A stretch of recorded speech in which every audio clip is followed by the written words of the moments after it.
The purpose here is to present you how you can use the MathWorks tools to develop software for DO-178C, going to the highest level of certification, meaning DAL-A. Let's first introduce the standards that you are probably familiar with when you are developing software for certification. Usually it comes from it starts with some specifications at the system level. And so here there's the standard IRP 4754B, where you got a list of objectives that you need to comply to explain what the system is, how you are going to develop it, and how you're going to verify it. Very close to this 4755B standard, there's the safety analysis that must be done, which you have some guidelines on the IRP 4761A. In this one, you define what are the criticity of your system and what are the ways that you are going to put in place to mitigate the risks that can happen in the system. And one of the mitigations can be to develop, to have an assurance level at a high level, depending on the part of the systems that you're dealing with. So in the RP 4754, you're dealing about and requirements that are defined for the software part and others that are for the hardware part. Once you've done this, you do the safety analysis. In the safety analysis, you can find out that some parts of the software are critical, so you need to find ways to mitigate the risks. Risk could be using dissimilarity in your development, doing redundancy, and at some point, maybe the highest mitigation that you can have is the assurance level, meaning that you need to be very careful on how you develop the soft in order to find a maximum of defects and be compliant with the safety analysis that you've done in the RP 4761A. So once you've got this design assurance level, then you can start looking at the software and trying to implement a list of objectives that are defined in the requirement. Now let's dig a little bit on the DO-178C lifecycle processes. So this document describes a lot of objectives that you need to comply with. And the first activities that you need to do is the planning process, meaning that you develop plans to explain what you are going to do. So the first one that you need to create is the plans for software acceptance certification. The PESAC, where you define what you are going to do, what kind of development you are going to do, what kind of tools you are going to do, what kind of verification you are going to do, and how you are going to apply configuration management, assurance quality, and also how you're going to work with the authorities. After this planning process, you will start the development. And in the development, you start with the requirements. So from the requirements coming from the system, which are allocated to software. So remember here, you've got the system, and from the system, you've got the requirements that go to the hardware and other go to the softwares. And from these requirements, then you start writing the requirements for the software that are called high-level requirements. These high-level requirements represent what the software should do. Then from the high-level requirements, you develop the low-level requirements.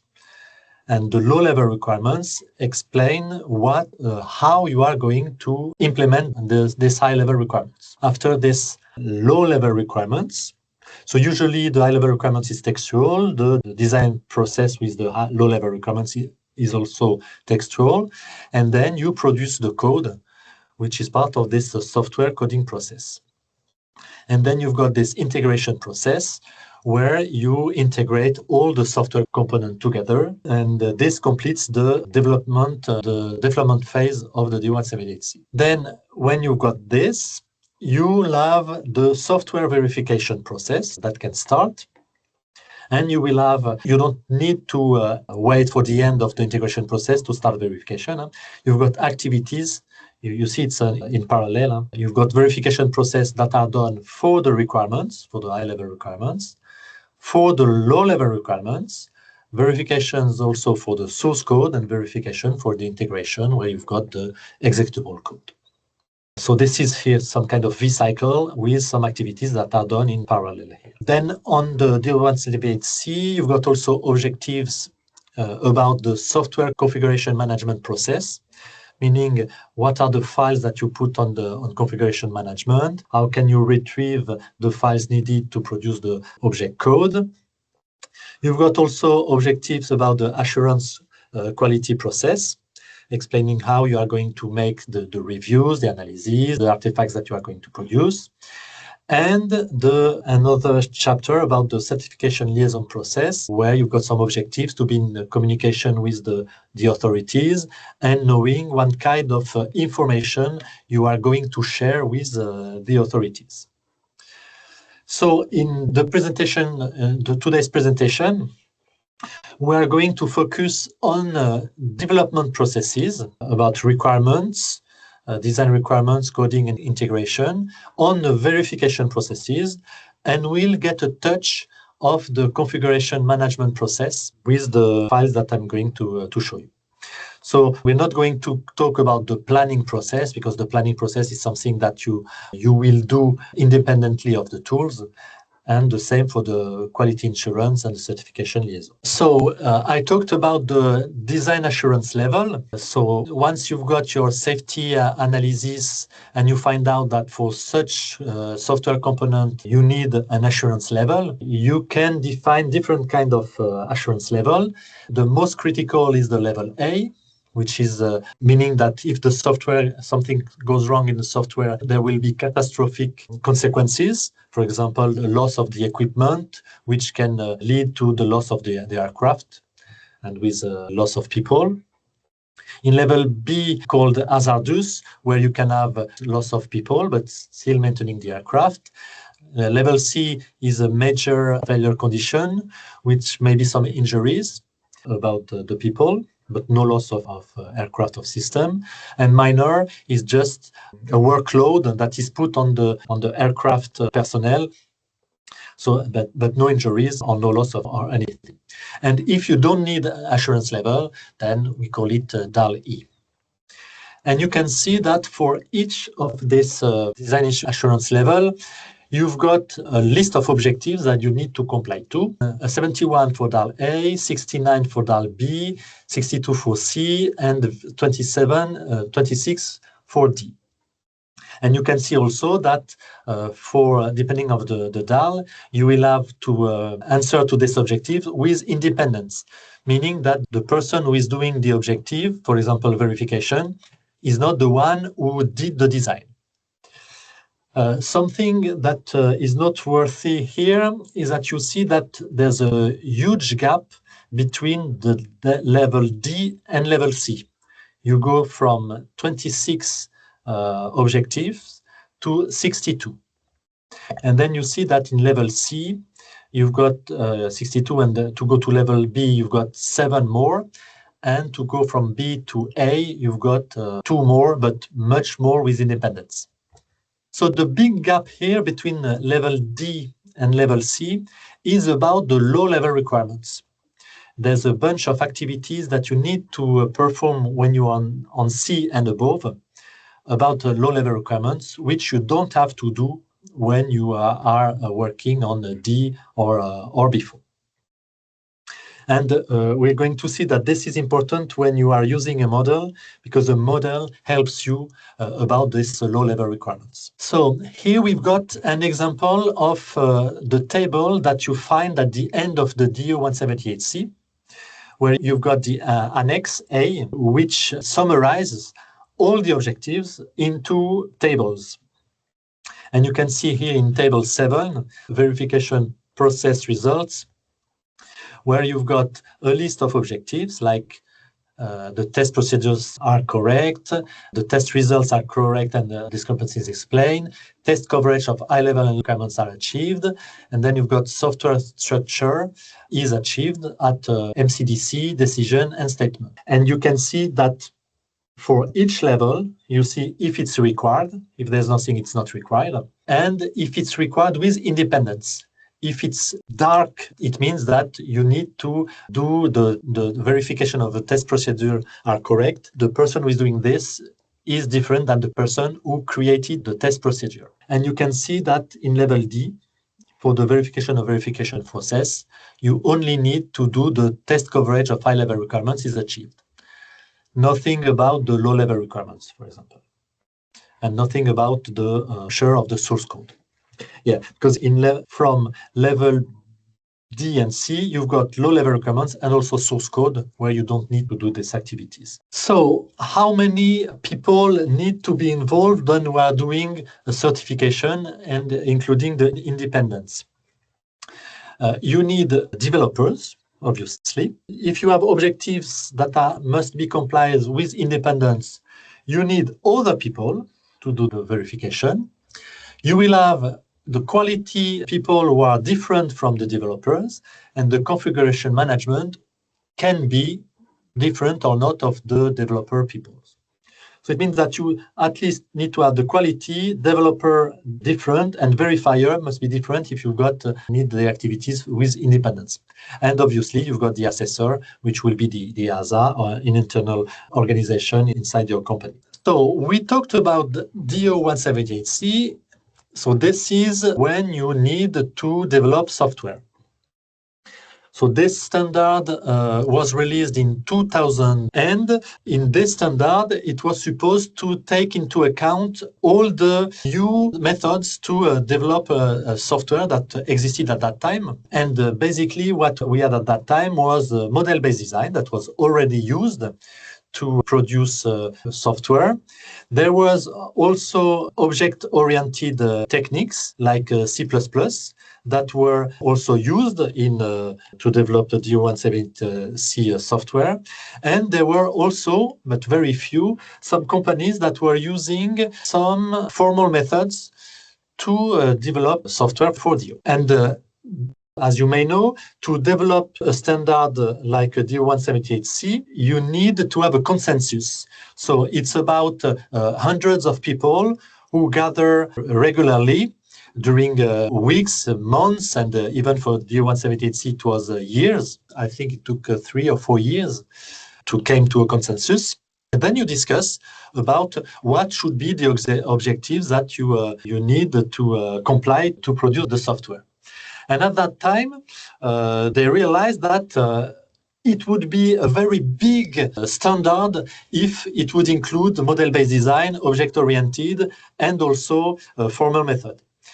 So what they decided is to, instead of putting all this information into one unique document, the DO-178C, they decided to do some supplements which would address each of these methods independently. And so this is where they created the DO-331, DO-332, and DO-333. So if you look at these documents, what you will find is that they are exactly the same text as DO-178C. It takes the same structure. And for most of the parts, it takes the same text, or even it's a look at DO-178C, chapter 1 is the same, chapter 2 is the same, etc. And then for some parts that are dedicated to each of the methodologies, they add some chapter. For example, for DO-331, you've got a chapter 6.7 for the simulation and 6.8 for the execution of models. And you've got the same for DO-332 and DO-333. So it's exactly the same structure plus some additions that are specific to each of these methodologies. And then you see here there's another one, the DO-330, which is kind of independent of the three supplements, and that deals with the qualification of the tools. So this is something that I'm going to address at the end of this presentation. But this document was developed having in mind the ability to qualify any tool for any industry, for the aerospace industry, obviously, but could be used for the railway, for the medical or automotive industry. it was thought that way. Today, I only see aerospace using it. Yeah, I don't see other industries using this document. But yeah, it's kind of a generic way to qualify the tools. And I will explain why we need to qualify tools at the end of my presentation. Okay, so for the supplement here, now what we are going to use today is the DO-178C, which is really the same thing as DO-178C, same objectives, plus some explanation of what you need to do when you are using models. In this 331 supplement, what we find is the definition of what is a model. And we find two types of models. We find the specification models and the design models. And so what is a specification model? So I'm reading what is in the document, but it's a model representing the high-level requirements that provides an abstract representation of functional, performance, interface, or safety characteristics of the software components. A specification model does not define the software design details, such as internal data structure, internal data flow, or internal control flow. So when you are developing a specification model, you should have in mind only what the software should do. You're not giving any explanation of any internal any structure or how you are going to answer to this the what. You're only focusing on the what. On the design model definition, so this is a model that defines any software design, such as low-level requirements, software architecture, algorithms, component internal and data structures, data flow, and or control flow. And the last part is important. A model used to generate source code is a design model, meaning that if you are using Simulink to generate code, your Simulink model is a design model. You can't say that your Simulink model is a specification model. So having that in mind, the DO-331 gives a mapping on how, when you can use the specification design model and what are the responsibilities between the system team and the software team. So this is a table that you find in the DO-331, and this is given as examples. So we see here that we've got 4 examples, but we could imagine any other example. You don't have to follow one of this, and you can invent your own example. So let's take a look at the first one. So at the system level, so here we're talking about IRP 4754. You have the requirements of the system, and from the requirements of the system, you've got the requirements that are allocated to the software. From the requirements allocated to the software, then you give that to the software team, and the software team is responsible to create the high-level requirements from those requirements. And so these are the high-level requirements, which are usually textual code. From these high-level requirements, then you can derive the low-level requirements in a form of design model. So this is what we see here. And from the design model, then you can generate the code, which will be here the source code. On the example 2, it's the same thing, and the requirements allocated to the software. Then instead of writing the high-level requirements textually, you create a specification model from which you can't derive code. Then you have to create a new design model. It can't be the same. And from this design model, then you can generate the code. On example 3, it's the same, except that from the specification model, then you derive text low-level requirements, so explaining how you are going to implement the soft. And you're doing textually, writing your own low-level requirements, so describing the architecture of the software and describing how you are going to do all the algorithms. And then you do the source code manually. This is also a possibility. On example 4, here we've got something that I've seen a lot now. is that the system team is writing the requirements allocated to the software, and these requirements are already fit to produce the design model. So it means that the software team does not need to write high-level requirements. They can use directly the requirements that are allocated to the software. And then they produce the code. And on the example 5, it's the same, but the design model is done by the system team. System team creates the requirements for the system allocated to software, then derive the design model, and then produce the code. So then you say that here I don't see the high-level requirements, so I don't need to fulfill the high-level requirements.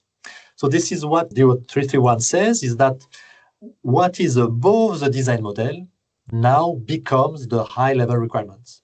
So if you've got the requirements allocated to the system that are used to produce directly the design model, they become the high-level requirement. It means that you need to comply with the objectives. The requirements allocated to software need to comply with the objectives of the high-level requirements. You don't skip one table of DO. It's just that you are using the requirements at the level before.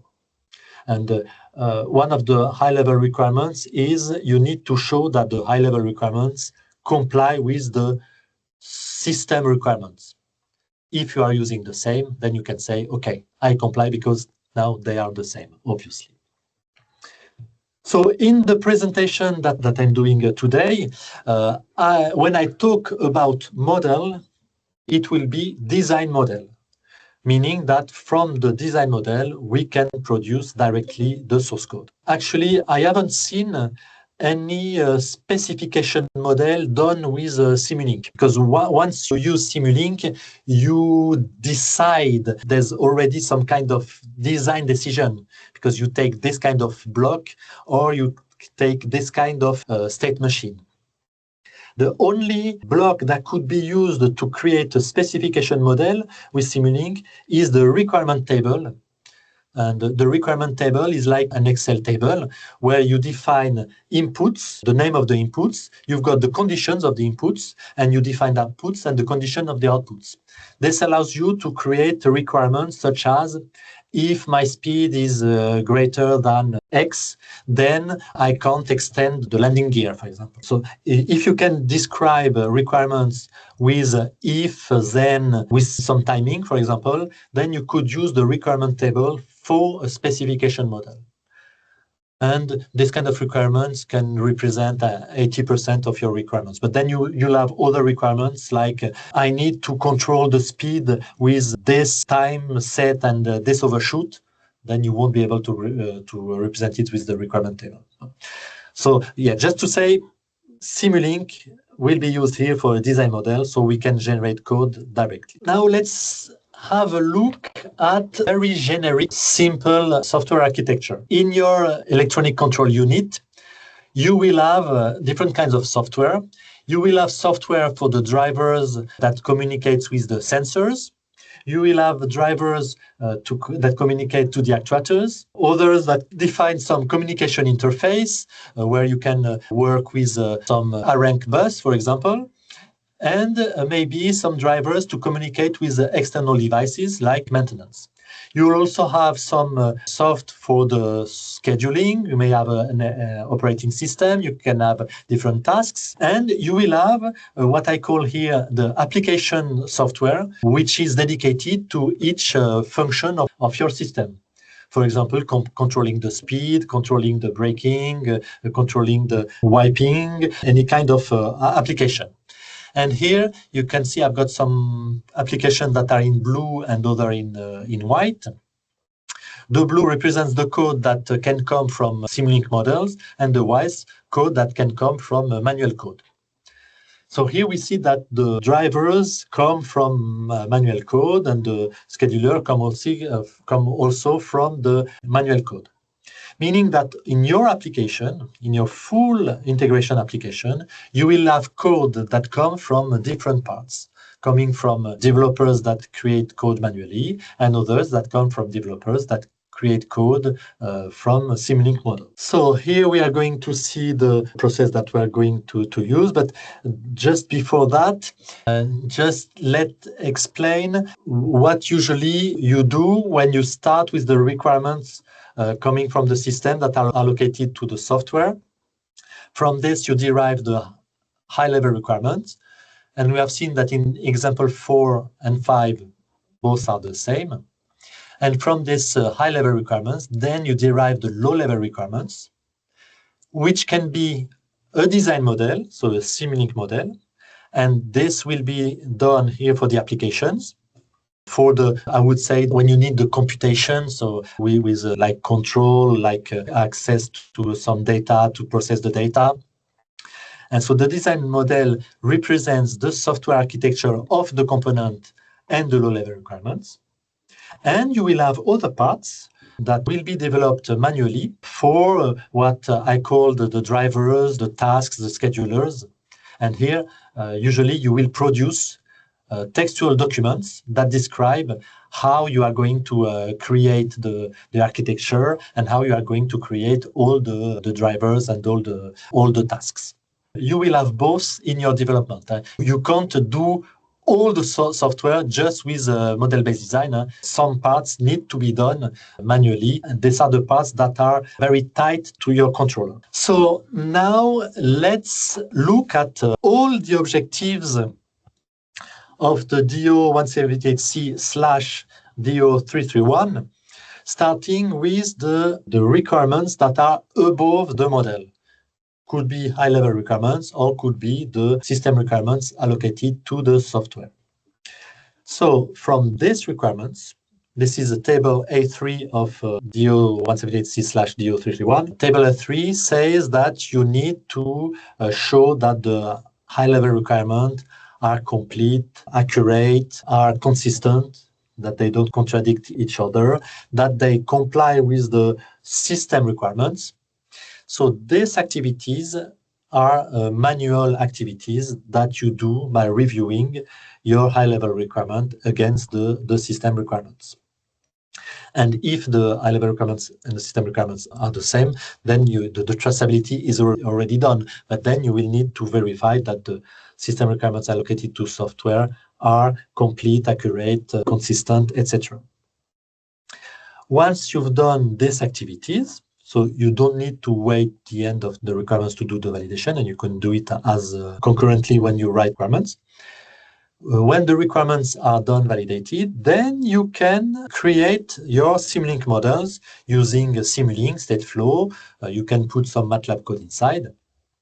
And these models becomes the low-level requirements as per DO-331. So about these requirements, then you've got some activities to perform. The first thing is table, I forgot to mention, table A2 is about all the software development process. Table A1 is about creating the plans, so the plan for development of high-level requirements, low-level requirements, code integration, etc., plans for verification, plan for configuration and management, etc. Table A2 is about development, so you develop the high-level requirements, software architecture and low-level requirements, source code and executable code.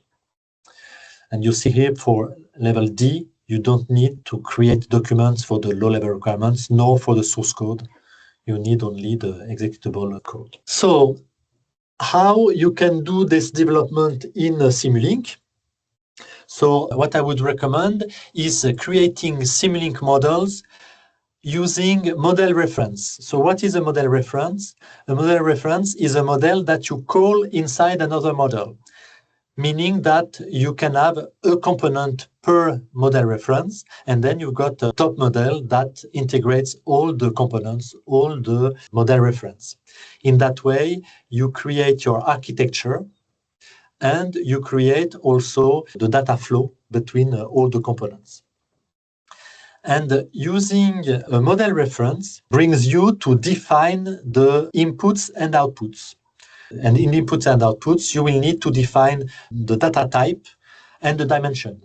Data type could be like the integers, 8, 16, 32, 64-bit, could be a floating point, could be booleans, but could be also some structures. You can have structures with different type of data inside the structure.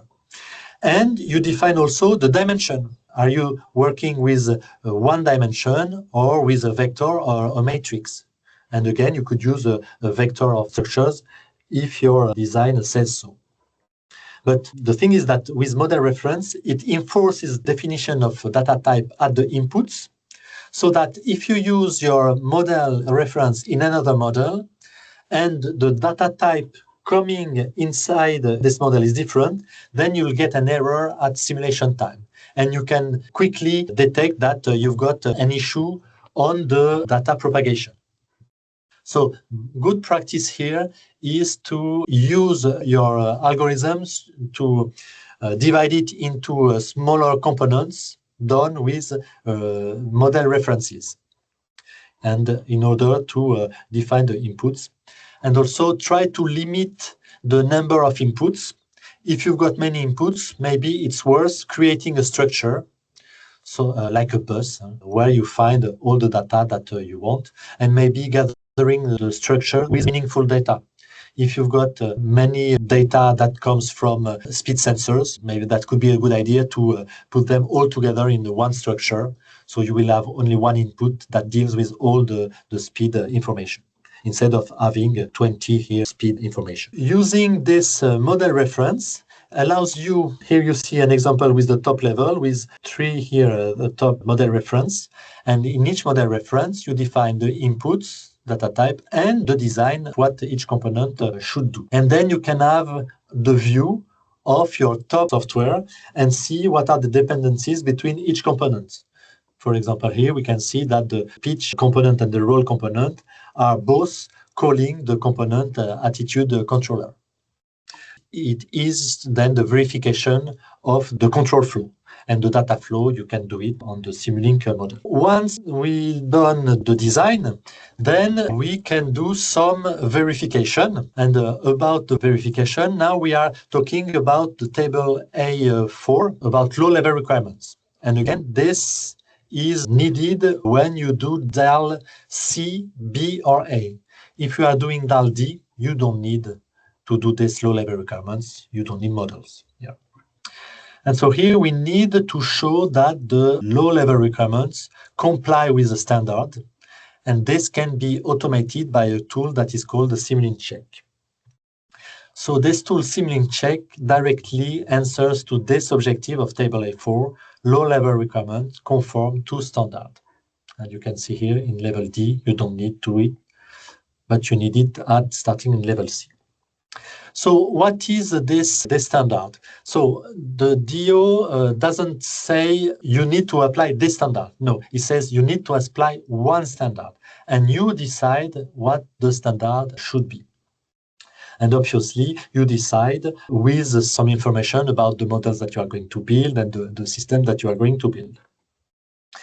So by default in Simulink, we've got many blocks that helps you to get your design. And some from these blocks, only a subset of them are suited for code generation, for C code generation, and smaller subset again for HDL code generation.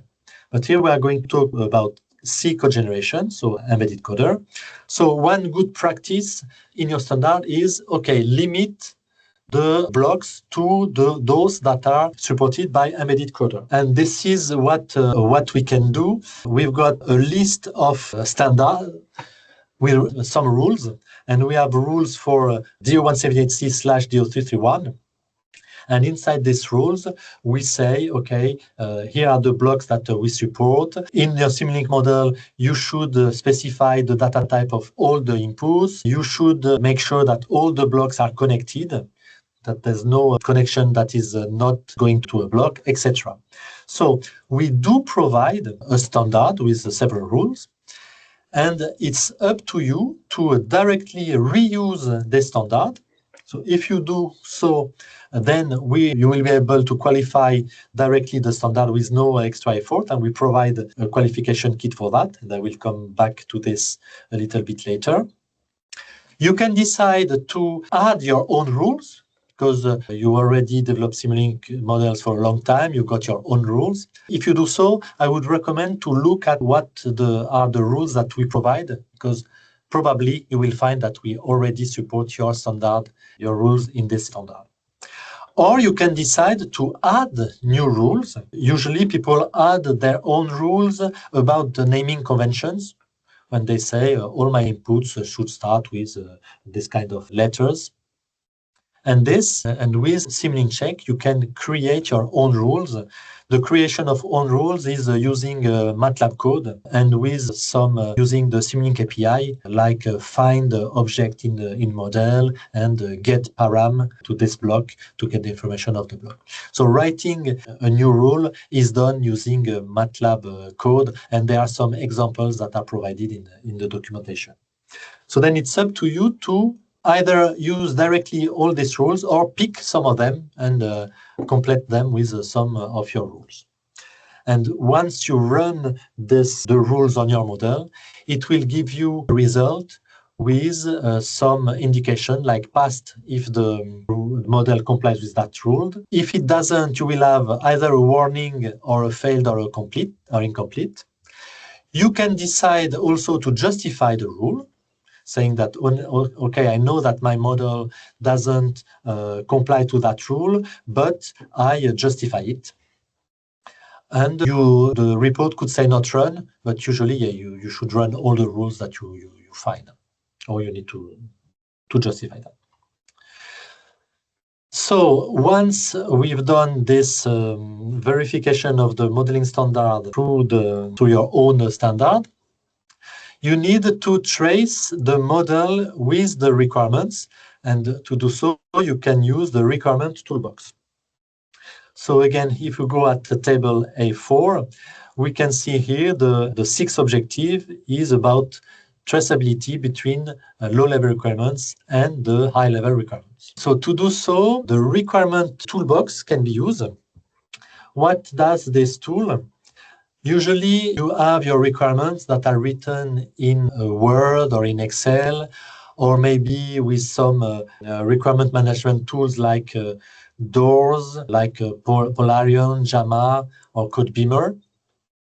And so what does the requirement toolbox is that it imports these requirements into Simulink. So you'll have this view here with the import of all the requirements and with the text and the pictures that are embedded in your requirements.